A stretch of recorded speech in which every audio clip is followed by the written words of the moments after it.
سلامونه ملګرو، رحمان بونیره یم. دا په څنګ کې په کټ کې تاسو وینئ میروید بایي دی، د چا چې دواړه ګردې فیل دي.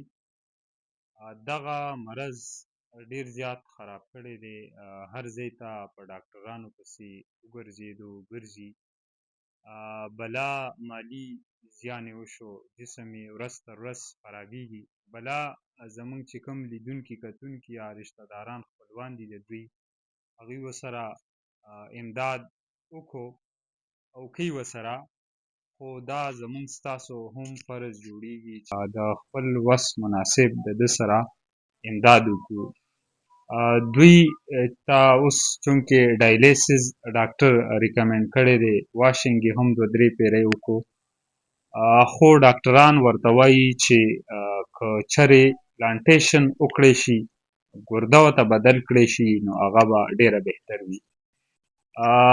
ګردې ورکوونکي هم شته دی، کسان تیار دي چې موږ ګرده ورکوو، خو په دغه پلانټیشن باندې هم کم از کم 25 لک روپۍ راځي. چې خپله ګرده ورکړي، د هغې په لګولو باندې هم 25 لک روپۍ راځي، چې دا زموږ په شانې د یو غریب کس دپاره ډېر زیاته ګرانه ده. موږ نه چې بلکې بلا خلک دا نشي افورډ کولی. هغه عجز الریډي د څو کالو نه بیمار دی، یک یوازې دی، واړه واړه ماشومان یې دي، کار او روزګار وران دی. د دارو درمل یا د میډیسن پیسې یا پېښور ته او دې ځایونو ته ډاکټرانو له ځه راځه، د پیسو یې بلا دل شوی دی.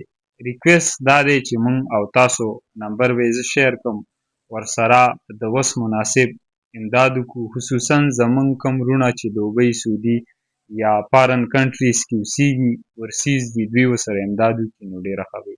میروید بایي څه ویل غواړئ؟ السلام علیکم. رحمان بھائی سړی مهرباني زموږ جومړې ته راغلې، نو بس زه خو دا اپیل کوم یاره چې ټول مسلمانانو ته زما دپاره خصوصي دواګانې وغواړي چې الله راباندې رحم وکړي او صحت راله راکړي. پوه شوې؟ په علاجونو خو هم ډېر ستړی شوم، په هسپتالونو هم ګرځېدو باندې نو بس د دوا محتاج یم یاره.